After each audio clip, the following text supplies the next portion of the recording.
And the example of Mary, the daughter of Imram, who guarded her chastity.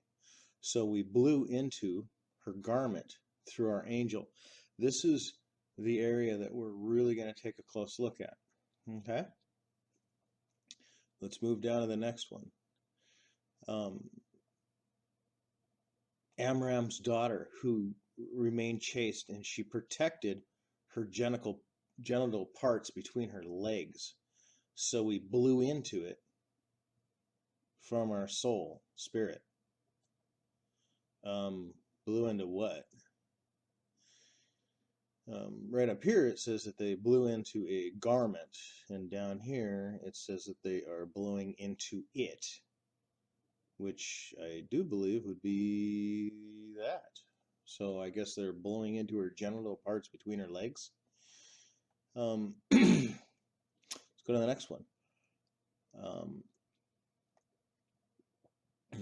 Another example, daughter of Amram, who, unlike the Jews' claim, guarded her virginity. Well, now we're dragging the Jews into it, and everybody knows that if you drag the Jews into it, I'm just saying, why do you have to drag the Jews into it? Okay, so then, now this is really interesting down here. Then I, God, so placed inside her body a spirit of mine. Okay, now it's really interesting because he's saying that he purposely placed a spirit of his inside her body. This is a very interesting translation right here.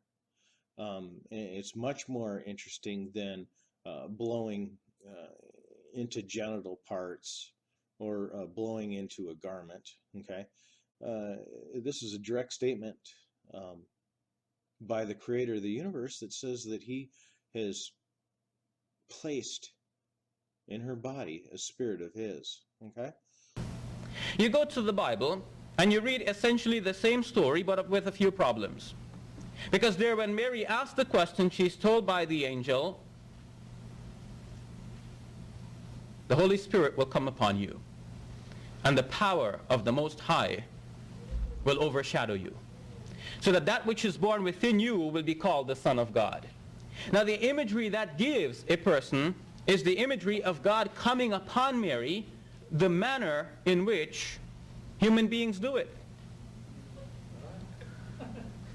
Now, some of you might be surprised at that, but that is the image that many people have obtained from this passage. So let's take a look in the Bible.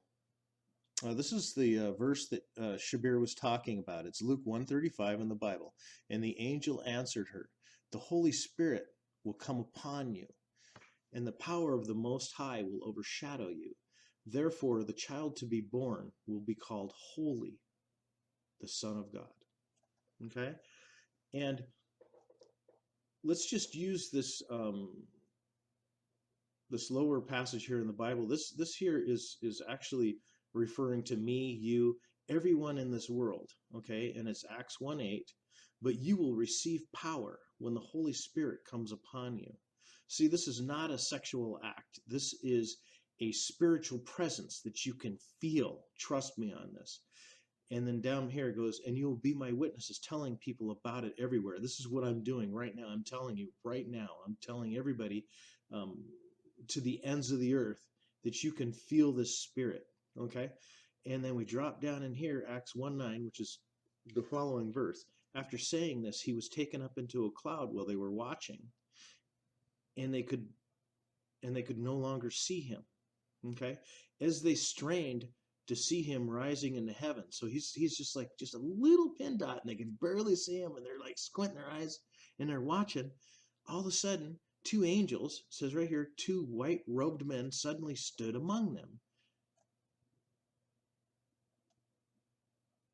And they said, "Men of Galilee, why do you stand here staring up into the sky?"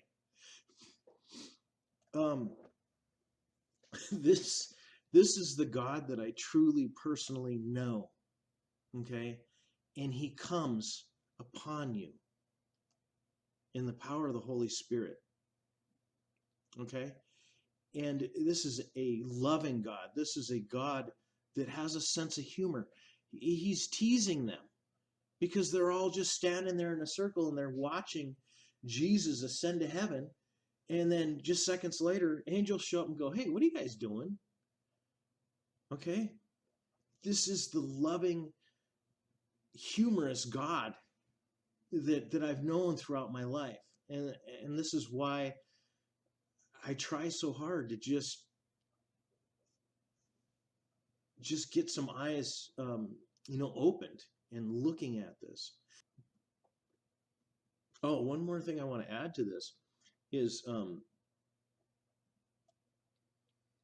in the Quran, um,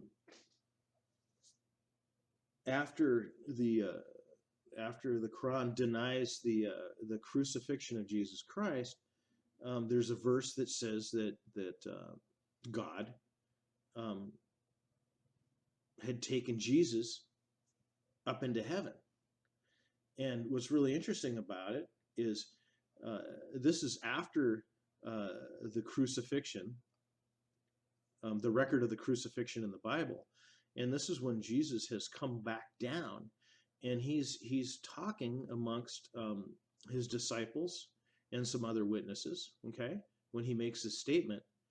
And then this is the last statement he makes, and then he's gathered up to heaven on a cloud right in front of them as they're watching. And so Acts 1:9, this is what the Quran says.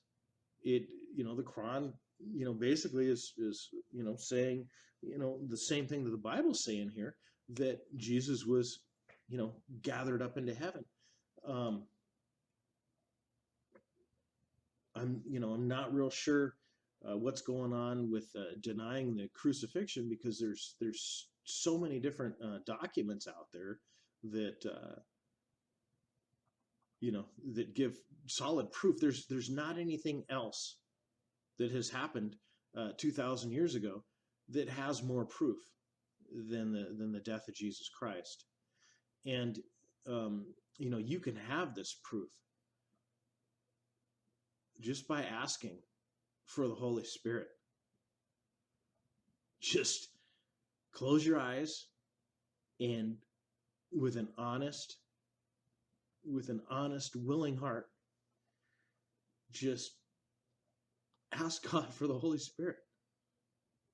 Say, "God, I have no idea what this is. Can I have it?"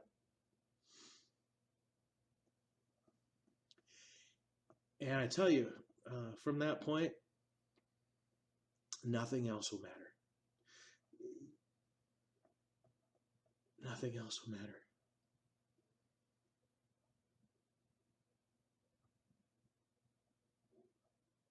I love you guys. Let's go down a little further. And this one here. And we breathed into the sleeve of her shirt, or her garment. So now we're blown into the sleeve of a shirt. Another interesting thing is I keep seeing "we," okay? And I've asked this several times in the past, and what I get is it's a royalty statement. It does not mean plural. It doesn't mean more than one. It means that it's in royalty.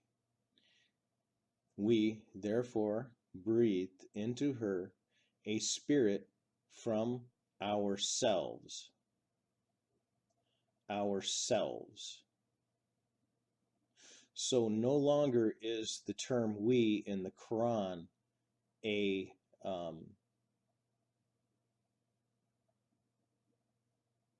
term of royalty, because in this sentence right now it refers to plural, which means there's multiple people in her room right now breathing into her shirt. Okay? Ourselves. This is not royalty. Okay? This is plural. And this is exactly what I have been always asking questions for. Why does it always say "we" and "us" in the Quran if God is one, why are we saying we and us? Okay, and ourselves. Okay, that means more than two. That means more than, three. It's like a whole bunch of people in there. And what on earth are a bunch of individuals doing in Mary's room? Okay, now in this particular version of 6612, um, they breathed into her baby. Okay, that's kind of interesting because that would this is making the assumption that the baby's already on the way. So you would actually breathe into a 6-month-old baby or a 4-month-old baby. Um, that doesn't um, really make any sense. Um, but anyway, let's continue. Something from our energy, free will, as we do all human beings. Okay, so now we're blowing into a baby that's already there, and they're what they're blowing into is they're blowing free will into a baby that's already there, as we do in all human beings. Okay, so now we're making the virgin birth. We're turning it around. We're changing it into something just it happens to everybody. Okay, I'm not making this up. Okay, I'm just reading what I see here.